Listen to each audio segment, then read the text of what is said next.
Firebat, the 2014 world champion, which just seems so long ago, but it really wasn't that far ago. Firebat was sitting on the throne here, Brian. Yeah, and he is a player, as we saw in that piece, he hasn't just been kind of resting on his laurels, relaxing. He's been trying every year and just falling just short. So, maybe this is his year. Yeah, that's right. In 2015, he was stopped by Trump, of all people, who's also playing in the winter playoffs. Also another player under the radar here being slept on. So let's see if Firebat can make that charge. Going up against his opponent, Villain. Do you know anything about Villain going into this first match here, Brian? It's not a player I'm familiar with. Actually running a lineup that's very similar to the one that Firebat's running. Yeah. So we've seen a lot of adaptation from players. We see Villain on the screen there. Both players actually running lists that are very reminiscent of the lineup that Pavel used last weekend. Firebat actually running card for card all 4 of Pavel's decks. So I like it. He's like, all right, if it worked for one world champ, maybe it'll work for me. Yeah, it might be the case, or it could be that the meta is adapting. Let's go into game number 1, Firebat versus Villain. This is the HCT Winter Playoffs for the Americas region. We do have the bans in, even though they have similar lineups, different bans. Villain has banned Firebat's Mage, which was a Reno Mage. Firebat has banned the Aggro Shaman from Villain. Yeah, and it's kind of shows a different preparation in terms of what their goals are with their lineup, where they feel like the strengths and weaknesses of their decks are, and it'll be interesting to see which of the players' ban strategies pays off here. The first game will be Villain's Reno Mage against Firebat's Warlock, and this is a matchup that people can kind of argue about who's favored in various ways. In my experience, generally the Mage has the edge. Yeah, I do think that if you tend to play more late-game oriented cards like Archmage and Tinnitus, you do have that slight edge over the Reno Warlock because you do have ways to actually end the game through just straight-up burn. A lot of anti-aggro Reno Mages tend to just fizzle out against Reno Lock because there's just too many threats that you have to individually deal with, and because Reno Warlocks are smart. They know to play for value if their opponent's deck can't handle it. It's also worth noting that Firebat is, as I mentioned, playing the same version as Pavel, which does still include the Leroy Jenkins combo. Many versions of Reno Warlock have cut that in order to combat the more aggressive metagame, playing other cheap removal effects like Corruption. But that combination does make it more powerful in this matchup. Do you want to point out something new that we've done this week? If you look at the right side of the screen, you might see the numbers 23 and 24. Brian is going to highlight both these numbers just to help you keep track of the cards in the deck. It's not necessarily a new interface, it's just something special for the Hearthstone Championship Tour. Technology's here. They're opening up their iPads right now, like, oh, where's my card counter? Your card counter is mousing over your deck. But you can't do that on your screen while you're watching here, so we did it for you. So hopefully you guys helps you keep along with the action. Going into turn number 3 here from Firebat, how important is it to coin out something on turn 4? Or do you think, Imp King Boss is pretty decent against this 1/1 as well? Imp King Boss is a solid minion in this matchup. Generally, the way that this matchup goes for the Warlock, if the Warlock is winning, is they're able to play proactively. They're able to drop threats early on in the game. Imp Gang Boss is one of those threats. It's not the most impactful. They'd much rather have something like a Twilight Drake at this stage, but the Imp Gang Boss is relatively difficult for a damage-based removal deck to cleanly get off the board. It's true. No one's really playing things like the Stampeding Kodo yet. I mean, we might see that adaptive. Let's say Finjing gets too out of control here. Villain has a couple ways to ignore it, but also a couple ways to deal with it. I feel like it's a little bit wasteful, though, to toss too much removal into it. How do you feel about playing a Doomsayer in this position? Doomsayer is an interesting card in this matchup because playing it now does 2 things. 1, it's very likely to remove the Imp Gang Boss, and 2, it blocks your opponent from playing another minion next turn, which potentially gives you initiative on the board on turn 4. You'd much rather have initiative going into 5, or rather into 6. Whoa! Oh my goodness, 2 good targets to pull. This is interesting because Villain is setting this up with the Dirty Rat into the Doomsayer to try to ensure that A, he gets a sort of clean turn next turn, and B, he's able to use that as a removal effect. It actually works out very well because Firebat does pick up that Twilight Drake, which I think if Villain might have thought if he had Twilight Drake, he might have coined it out last turn anyway, but it does end up blocking Firebat's turn quite well. It does. However, the only thing that's a little annoying for Villain is that he doesn't exactly have a very powerful turn 5 follow-up. And that's the reason that I was saying you often want to wait until going into your turn 6 for something like the Emperor Thaurissan we see in Villain's hand. This is one of the issues with some of these more reactive builds of Reno Mage. We see the Earthling Ring Farseer in his hand. not really a significant threat here. He could heal himself for 3, get a 3/3 on the board, but that's relatively meaningless. You'd much rather use the Doomsayer and get a free board when you have something powerful to do in your own turn. Very reactive hand here from Villain, and a lot of removal pieces. The only thing proactive itself is the Emperor Thaurissan.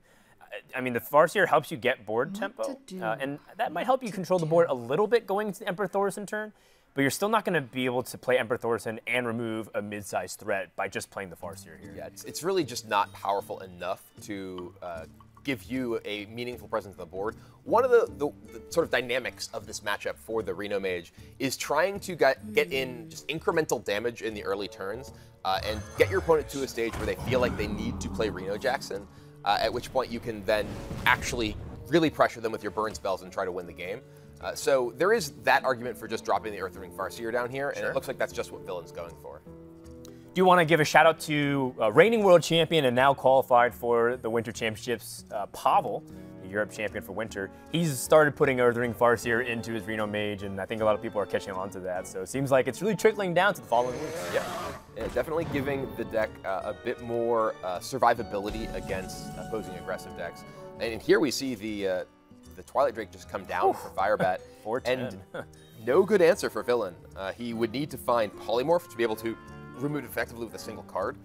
He could just play Emperor this turn if he wanted to, because there isn't the onboard kill, at least for Firebat, but any additional incremental damage could kill it in combination with the Drake. And frankly, Villain's hand isn't especially exciting to get reduced. He has this Blizzard and Dragon's Breath, which are kind of meh to get cost reduction on. The things that you most want to get cost reduction on are, say, Archmage Antonidas, or cheap spells to go along with Archmage Antonidas for the long game. Yeah, so Arcane Blast is actually a really good discount. That could be big tempo swing. The thing is, Villain's a little bit more concerned about the long game. How do I win if my Reno Warlock player is just outvaluing me? Because look how many cards Reno has. It just shows how in control Firebat feels right now in the matchup. Another way you could win is killing your opponent just with straight up burn damage. But Firebat has Reno Jax in the hand too, so that doesn't seem like a viable strategy for Villain long term.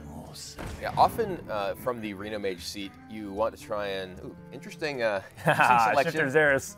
I love that card. Shifter Xeris is a great pickup off of the Dark Peddler because it can be anything. It can be a boat. It could be a Shifter Xeris. Yeah, it could be a Shifter Xeris. It can turn into a Shifter Xeris. It could turn into a second Reno. I mean, the range on the Shifter Xeris is so big, but it's much better in a deck that can afford to wait. Right. One of the problems with Shifter Xeris, when you take it off a Dark Peddler in faster decks, say like a Zoo Warlock, is that you have to play it very quickly because you want to dump your hand to life tap. Right, well, going infinite. He can courier into courier, demonstrated a loop. Yeah. But this pick is interesting because there is a second Dragon's Breath, which if Villain decides, okay, my best chance to win this game is the burn plan, maybe he wants to just try and pick up that Dragon's Breath. True. The Cabal Courier can give him additional looks, additional options. I doubt he will take Confuse.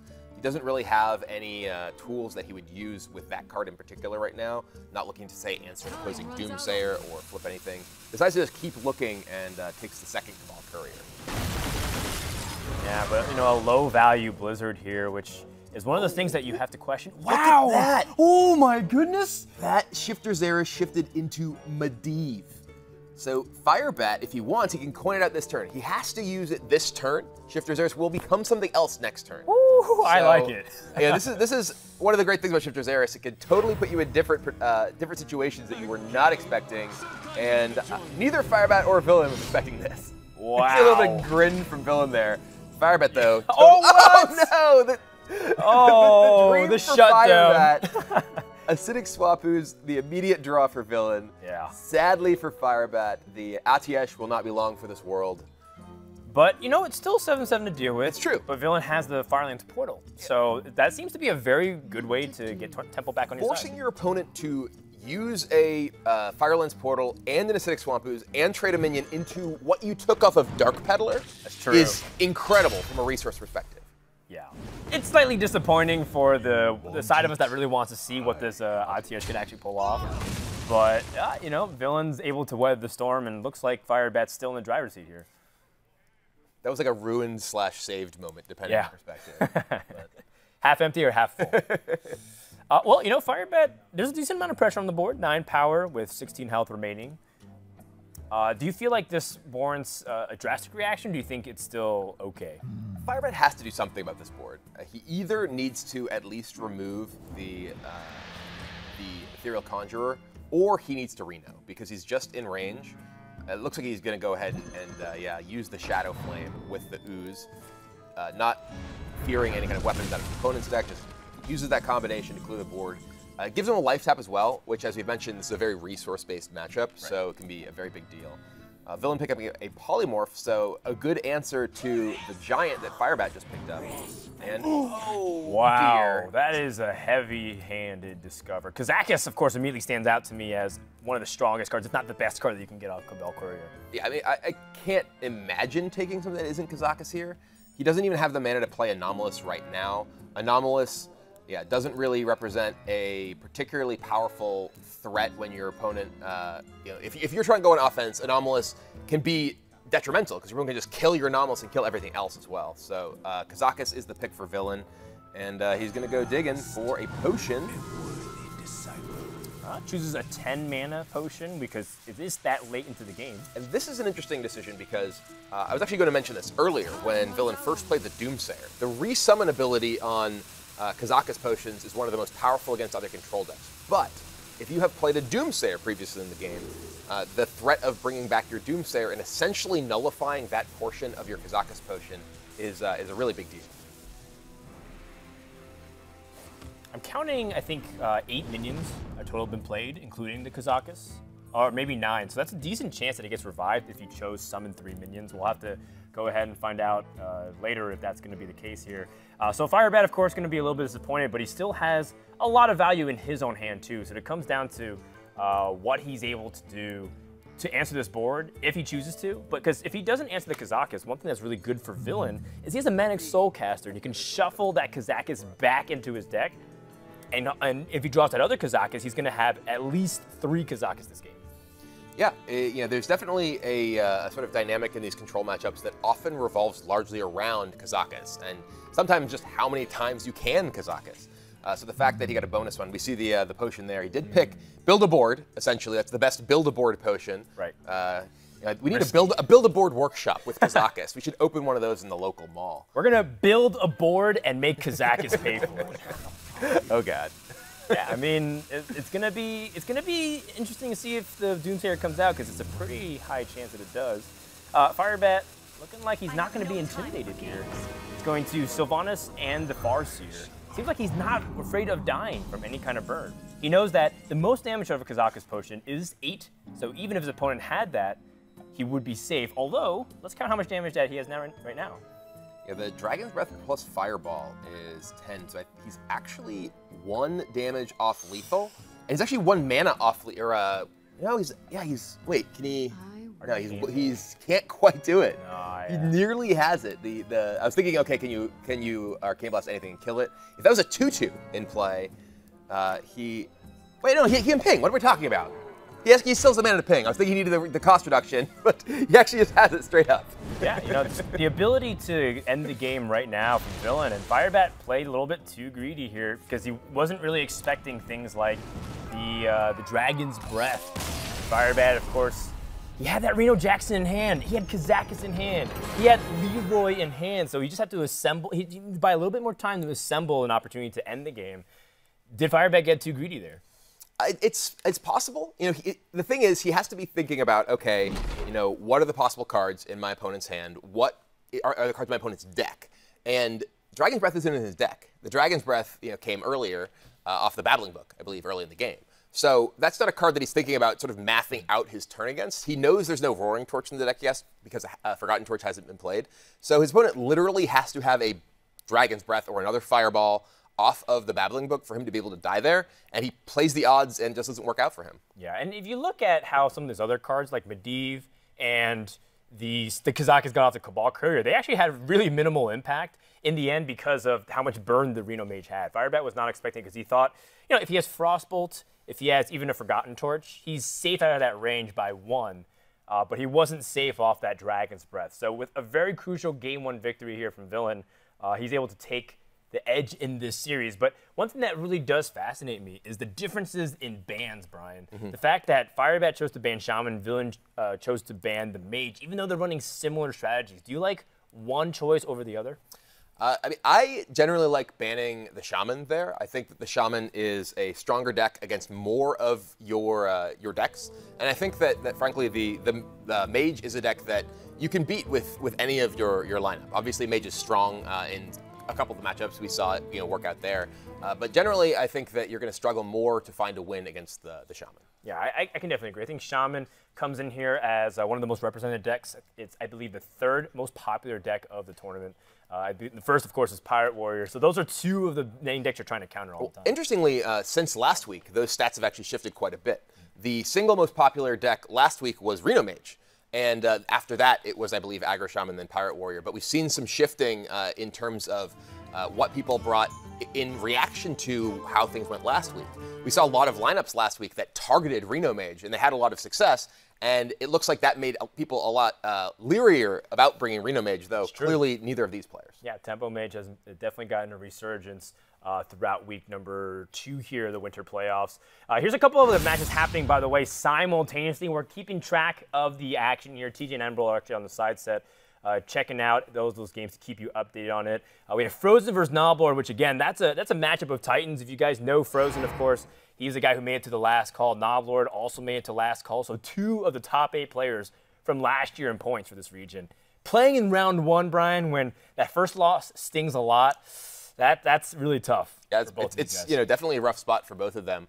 Though it is worth noting that even if you do lose in one of the early rounds, it's good to lose against someone who you think is going to do well, because that player's record overall impacts your tiebreaker. It's true. It's true. The other match, of course, is Dude 7597 up against Seeds of Blood, a Tavern Hero. Dude's actually my pick to go to the championship as one of the favorites, because I love his lineup and I think it has a lot of potential. Brian, actually, I didn't get to hear your picks.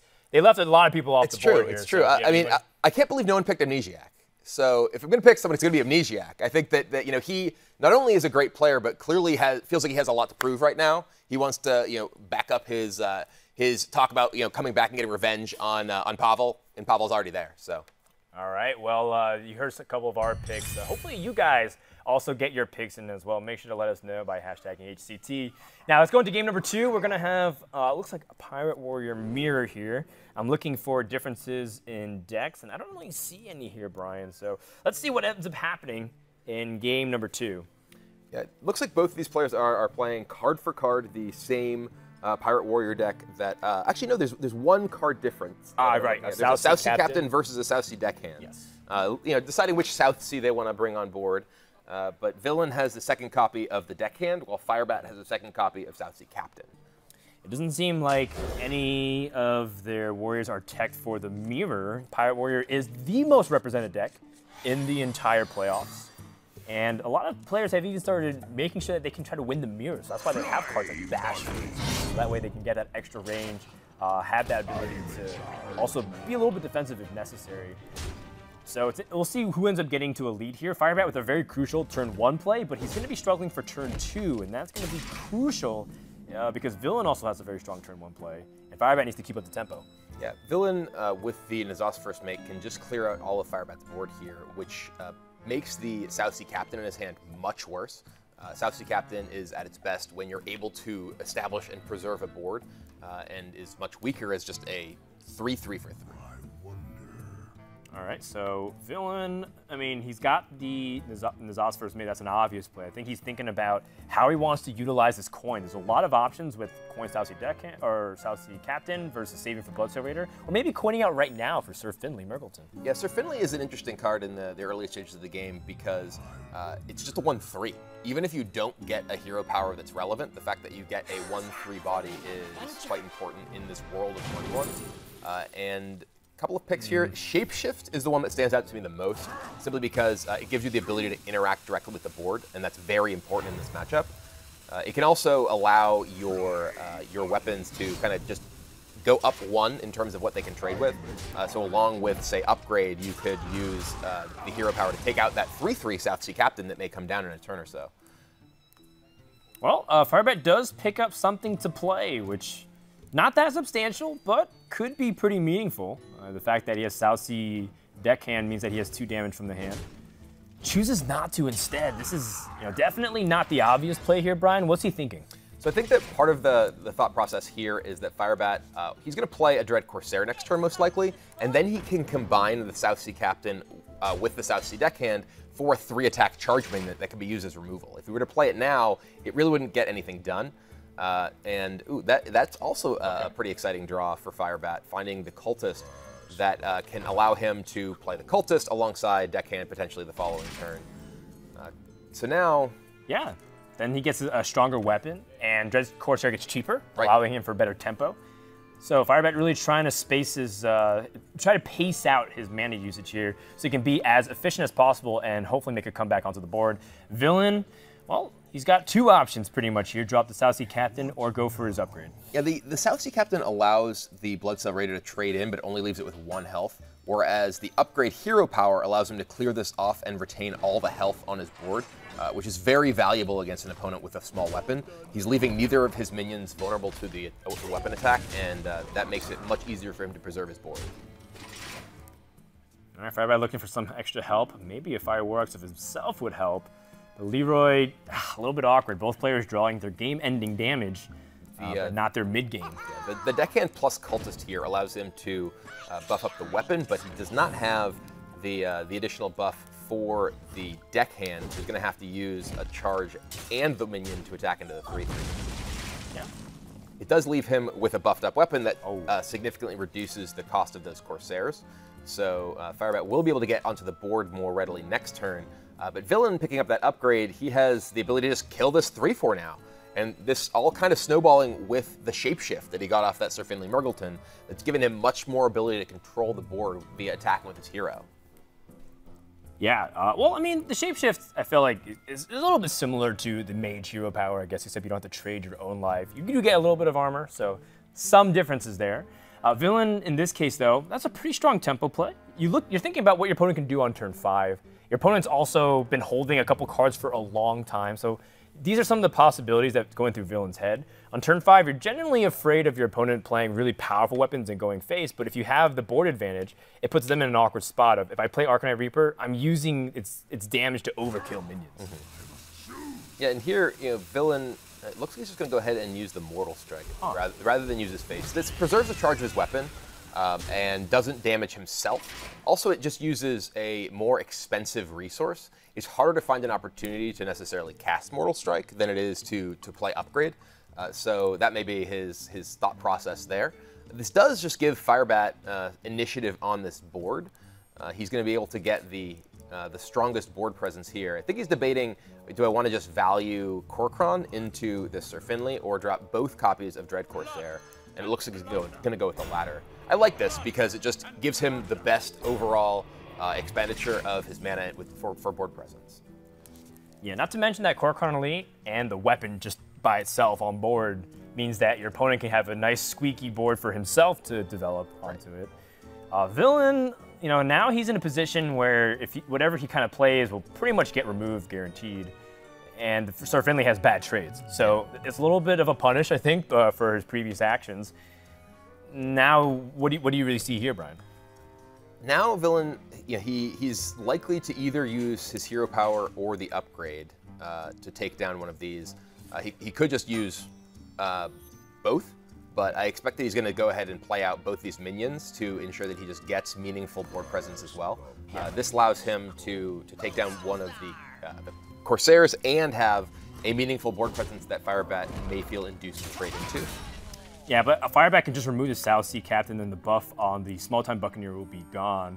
And then he has the Korkron Elite, but that kind of puts him back in the same driver's seat as before, where the Korkron Elite gets answered immediately. He has damage, and he has more cards than Villain, so maybe Firebat can think about ways to perhaps outvalue his opponent. It's tricky, though, because we both know that they have Leroys in their hand, so it's not exactly a value hand, it's more of a damage hand. Part of it is understanding how you can use your mana. Because Firebat, he can only play one of these cards per turn, and is looking to, if he were to go all-out aggression, he can't really weave these in a way that allows him to really get enough damage in to close the game out quickly. Gonna go ahead and just use the Mortal Strike here. Now he can use his weapon to clear out the Buccaneer. Yeah. And he just is able to establish a meaningful board presence with himself with the only minion in play. Now, Villain has that weapon. Ooh, but a Frothing Berserker is an excellent draw. He's able to immediately get it up to a 3-4, which prevents the Kor'kron Elite getting a value trade next turn. Yeah, I really like this line by Firebat, and Villain picks up a pretty important card, but again, it can just go 1 for 1 with the Kor'kron Elite, and you're at -1 on the mana cost, which is a little bit unfortunate for Firebat. It's like his Fiery War Axe comes into the hand here, which is something that he would have loved a lot earlier, because with the Dread Corsairs, with that Bloodsail Cultist, it would have been much more powerful. Do you feel like this game is pretty even? It feels like it's kind of hit a standstill. It definitely is. I mean, Firebat has slightly more life, but a similar amount of overall resources. Both players basically with a 3-attack weapon and a Leroy. Now Villain picking up that Bloodsail Cultist, that could be big because he's going to have a potential minion that isn't killed by Fiery War Axe that can stick to the board and deal repeat damage. You know, a lot of people think of Pirate Warrior as this kind of all-out aggression style of deck, but we're seeing in this game that is, in these mirror matches at least, it can very much come down to these real wars of attrition. Absolutely. It just reminds me of Hunter versus Hunter back in the day. You know, even though they both tend to be very aggressive, there's a lot of small decisions, and sometimes they end up getting gridlocked. Yeah. And this decision for Villain is a tough one because being able to get a cultist on the board that can get damage in is valuable, but at the same time, if he just picks up another minion, another pirate, he could buff up that weapon and get an additional charge. So in a attrition-based game, waiting to pick up another pirate is super powerful, whereas in an aggression-based game, getting the minion on the board to be able to continue to attack is what Villain wants to do, and this is really a crucial line. Ooh, and he's actually just going to go ahead and play Leroy. Perhaps once you get the damage in. Well, this is a big cost killing this whelp here, because he is forced to use his 3-attack weapon, which removes the weapon for the cultist. I wonder if Villain may have pulled the trigger a little bit too early with that Leroy, if this was his plan. Well, Firebat can actually do the same exact thing right back to his opponent, which is pretty interesting. Firebat loves to play a lot of aggressive strategies in general and thinks a lot about his lineup. In fact, he's one of the guys who you heard at the very beginning of the series really tried to innovate a lot of lineup strategies. We had a chance to sit down with him and talk further about his lineup preparations heading into the winter playoffs. Lately in Hearthstone, I've been a lot more lineup focused, I'd say. So it's less about the individual decks, less about building the decks, and more about how a specific lineup interacts with another lineup. Yeah, Firebat sort of made a name for himself, not only winning the first World Championship, but doing so with a very scientific method. We heard the DJ Waite in that initial piece saying, congratulations to the Hearthstone scientist, Firebat. Yeah. And he was a player who really innovated on using spreadsheets and really digging deep into the numbers associated with building your lineups and building your decks. So it's interesting to see how that has kind of spread throughout the rest of the Hearthstone community at this point, and how effective it has been for him up to this point. Awkward draws again here from Firebat. He's got an Arcanite Reaper when he didn't really necessarily need it. He already had an upgrade, which functionally serves very similarly, and now, Firebat not having any kind of minion to develop behind it. Well, he does. He has Leroy Jenkins, but it's not exactly the kind of Leroy he wants right now. It might be more of a removal Leroy than actually damage. And playing the Leroy is pretty tough when you rely on these big swings of damage as your only real removal. If he upgrades this War Axe, I suspect we may see Firebat upgrade the War Axe and kill the Berserker this turn. He could actually just play Arcanite Reaper and upgrade that to get the better value of the upgrade. But he's certainly, I imagine, going to take out this this Berserker here because it's just too much of a threat. And yeah, we do see him just fire off Reaper upgrade. Wow, he's just going straight to the face. This is actually, I like this. I was thinking, okay, you need to kill the Berserker. I wasn't actually just doing the math for what the race looks like, because now with his hero power, Firebat's essentially taking 4 damage per turn. He's doing 6 back, whereas Villain, he's able to gain 1 armor a turn and buff that up by 1 with the shapeshift. So it looks like Firebat is just going to race, not going to bother trying any kind of removal plan at all. Well, there's 14 health, and he already has 12 damage, so Firebat only needs 2 more damage, and he has 5 mana to play with, so pretty much anything in his deck, that looks like a Buccaneer, that's not going to do it. But he's not technically dead either. Right. The Villain needs to pick something up himself in order to close out this game. Firebat can just go straight to the face with this Reaper. Yeah. You know, it does put Villain down to 8, and if Firebat can survive this turn, he's gonna win with the Leroy the following turn. So there's so much damage in Villain's deck though. If he picks up a weapon, yeah. If he picks up any kind of burn, if he picks up Heroic Strike, it feels like so much of his deck. deckhand he doesn't die. They're just too likely for him to pick up damage. Firebat also, the fact that he just needed damage, any kind of damage source would have been perfect instead of another weapon. And that's going to be a 2-0 lead for Villain. Very, very tightly contested, but ends up being able to get the edge over Firebat, threatening to put the 2014 World Champion at a 0-1 score to start off the playoffs. Yeah, and you know, an interesting name for Firebat's first round opponent. Villain. Many people consider him Hero Firebat. You know, that was his name for the longest time, and now, you know, who wins between the hero and the villain? It's true, it's true. So Firebat has to overcome a 0-2 deficit. But if there's anything that we've learned in the past couple of playoffs and preliminaries is that anything can happen in the series. So while Firebat's down 0-2, we also have been following the games along with the side set. TJ and Admirable, they're on the other side of the tavern. How's it going? How are the other games turning out here? They're starting to heat up, man. We have a few games going here, as you guys saw. You jumped into them for just a few brief moments there in the match, but man, we got some action starting right off the bat. We have Trump versus PK Snow going on. We also have Frozen versus Noblord going on. They've been in Frozen and Noblord have actually been in Arena Warlock versus Reno Mage match since when we started the broadcast. That's how long this thing's going on. But we actually do have a clip here, Admirable, from the match between Trump and PK Snow. Both players with pretty interesting lineups coming into this tournament. Yeah, PK Snow playing from Seattle, Washington. He's got Jade Shaman, Pirate Warrior, Tempo Mage, and Miracle Rogue. And he was able to just, I'm sorry, he's got Control Warrior, not Pirate Warrior. He was able to just completely stifle everything Trump was throwing at him. Here you see the Ravaging Ghoul and Sleep with the Fishes combo. Answers a couple of Azure Drakes. Here, Grom gets set up and it gets a big value trade in. Trump running low on resources, just really no way for him to effectively fight back. PK Snow just kept complete control the entire time. Yeah, a little bit interesting there, the lineups from those two players. And we'll have to check in on them throughout the series. Their series is actually going pretty quickly, so we may be getting through that one pretty quickly. But again, lots of interesting matches going on, and we'll keep you updated on the Frozen versus Noblord match that we have with their Reno Mirror. But we're going to send it over back to the main desk to get back into the feature match with Firebat. Take it away, guys. Yeah, Firebat down 0-2 in the current series. If he loses the first match, he still could win 6 in a row to go through, but that's just not the way you want to start, especially because it feels like a psyche thing, Brian. It's like you lose the first match of the day and you feel like you have to climb such a big mountain.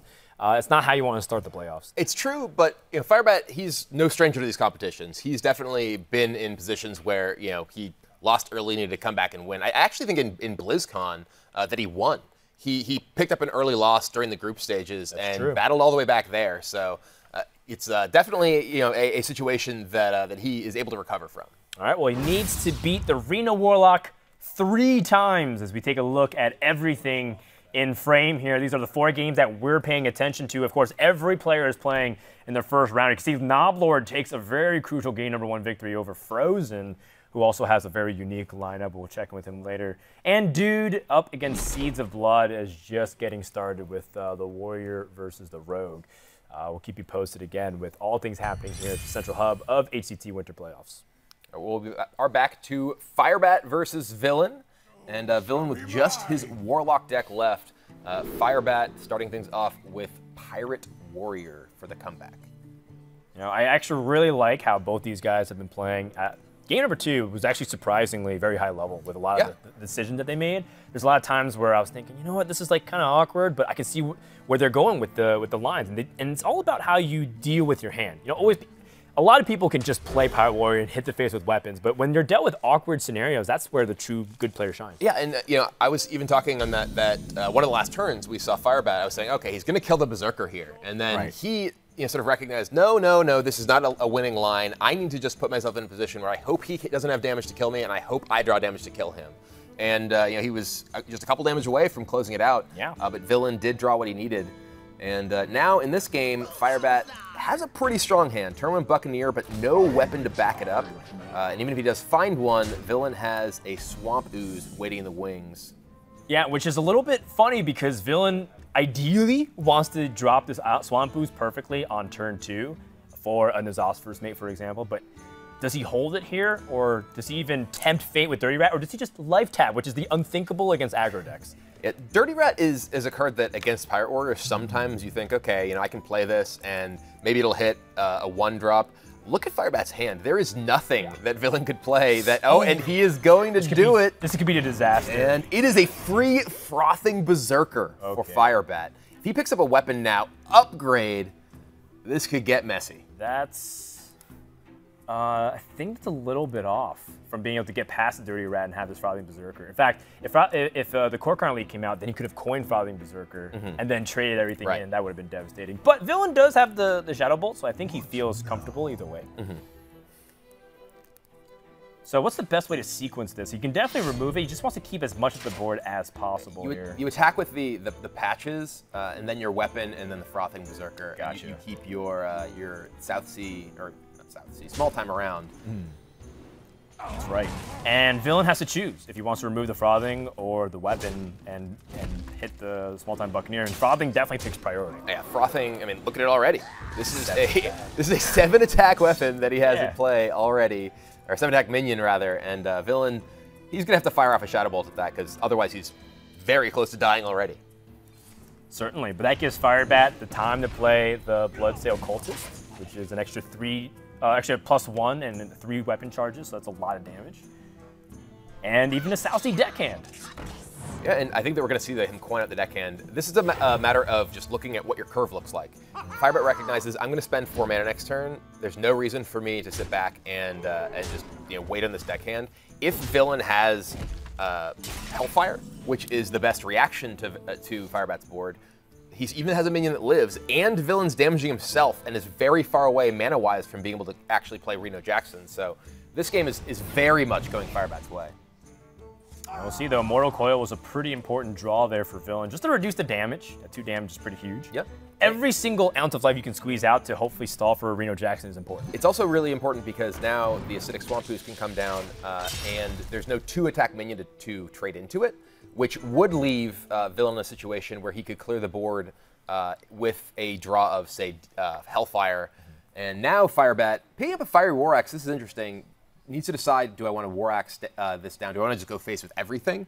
Because if he actually just plays War Axe and pushes all the damage to face, Villain can get a trade here on the small time, but there's still a lot of damage coming in from Firebat. He's going to go ahead and take it out with the weapon, pushing in 6. So this puts Villain down to just 13. I'm actually kind of curious, because if he had gone face there, let's say Firebat attacks face with his weapon, puts him down to 10. If Villain trades into the small time, he just has lethal next turn with the Kor'kron. He still has lethal anyway. So I suppose that much doesn't really matter. Yeah, I think he's just trying to reduce his ability to play a minion and taunt it with Sun Fury, for example. Yeah, that's true. Just try to limit it. Plus, Small Time Buccaneer can make up for the lost damage of Kor'kron if it attacks twice, which functionally it does the same thing. But now the silence onto the Small Time Buccaneer reduced the damage just enough. Yeah, this actually puts Firebat out of lethal range this turn, which means that Villain does have a single draw to find Reno Jackson. Oh man, he does also have a Dark Peddler plus Defender of Argus, but there's still just too much damage with the second Kor'kron. He's actually going to go ahead and clear off the minion, which makes sense because if there is a Reno on the other side, he wants to ensure. Oh, and there's my the Reno! goodness! Right on time for Villain. Yeah, Firebat, of course, he was just hoping that was the one card he didn't need, and Villain just needed Reno Jackson on turn 6. That was huge suddenly. And I wonder if Firebat had attacked face with that weapon and left that minion up, the Spellbreaker wouldn't have enabled the lethal prevention from the next turn. Yeah, actually, I'm just trying to map out like how would this have gone differently if he just left the ooze up and gone face for that 3 damage. You're right. It actually would have been in that case, but I don't think you necessarily account for Spellbreaker. Right. You're accounting for the strongest possible scenario. So you think of Minion plus Sun Fury. You think of the second-rate Bruiser. These are like the cards that you're actually worried about to a certain degree. But Firebat still has damage. Arcanite Reaper is 10 damage alone, so that compensates for a third of Villain's life, and he's almost back where he started. Yeah, the problem is the Villain has that Defender of Argus now. He has Dark Peddler, he has Defender of Argus, he has Siphon Soul. He has a lot of tools to eliminate this board threat from Firebat. He could even just attack into the cultist and clear off the Kor'kron here with Siphon Soul, go back up to 20 life, and leave Firebat with very little remaining in play in terms of significant threats. And if Firebat doesn't kill him in 2 turns, there's Jiraxis waiting in the hand too. Now there's actually another thing that Firebat could do. He could play Finley, aim for a very high value hero power, either Steady Shot or Life Tap. There's Steady Shot. Yeah, that helps. It certainly does. And he can get in that damage. Does he hold on to his weapon at all, or do you think he just goes for it? I think you got to get in. I mean, let's look at the math. If he attacks this turn with the weapon, hero powers, then he can draw another Arcanite Reaper next turn to win, even if his board dies. His board can't really die to anything except for, I guess, Shadow Flame here. There's a Corruption. So, but there is still the Defender of Argus plus Dark Peddler.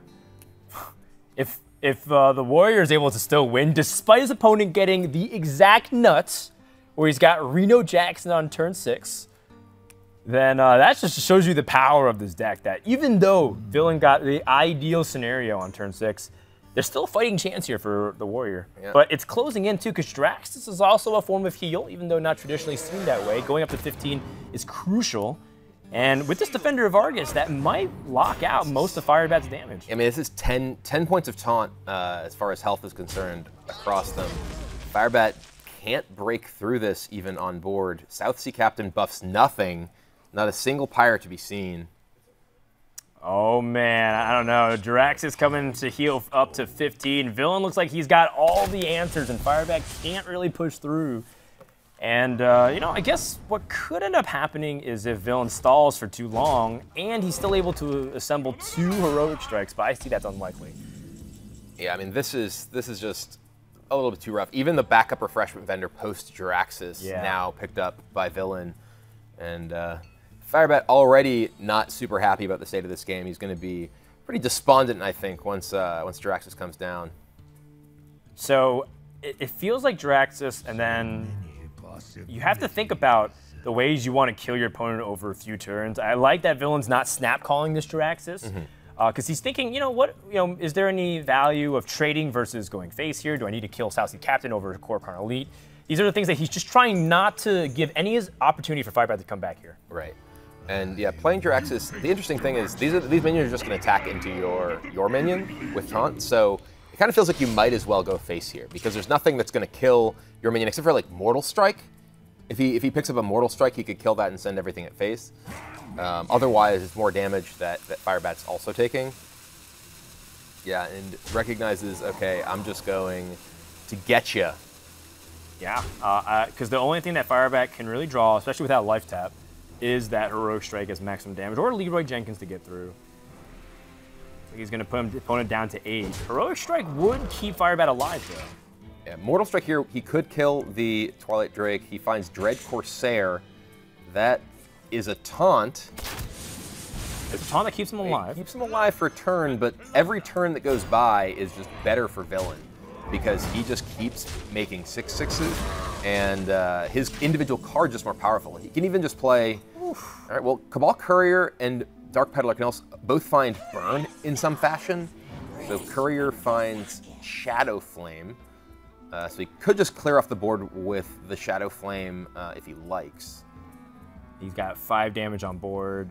Not enough. I guess Arcane Missiles, if it all went face, could also potentially be that. Maybe you just heal up and take it slow, remove, play Refreshment Vendor. What's the maximum amount of health that you can have? Because it feels like in order to remove that Dread Corsair, you have to use your own weapon, which is really annoying. Well, he can attack his... actually, he can't quite clear the board with the Shadow Flame unless he uses another minion. Yeah. So I think it's Refreshment Vendor here. Go up to 13, and that should mean that you're safe against pretty much everything. Yeah, there's no individual card at this point that Firebat can draw that can end the game, and Villain just has the win next turn. He has another attack with what they call Blood Fury, whatever his weapon is. Yeah, I think so. Jiraxis All hands is what we all call it. And yeah, Firebat just concedes. So 3-0 win by Villain. Yeah, Firebat in round 1. Very strong win here by Villain. Being able to take the, I guess you could call it an upset, but if you look at seeds, he was actually up in points over Firebat. Firebat finished pretty high on one season, but Villain had a little bit more consistency in terms of how his ladder finishes were. So it feels like a job well done here by Villain, and I don't necessarily think that it's one of those cases where Villain played bad at all. I think he actually had some really hard turns that series and navigated very well. Yeah, Villain definitely played a very strong match of Hearthstone there. I really liked his approach in the Pirate Warrior game, recognizing when it was time to take an aggressive approach, when it was time to sort of play the attrition game, and the cards just kind of fell his way, and that's what Hearthstone comes down to sometimes. Well, Evil wins this round, but the war is not over. We're going to head over to TJ and Admirable. Good cop and bad cop, classically. TJ Which is which? TJ, he looks way too friendly for bad. Sure about that? I feel like I don't know. it's just bad cop, bad cop. Bad cop, bad cop. No way. I like to think it's like that too. That'd be a great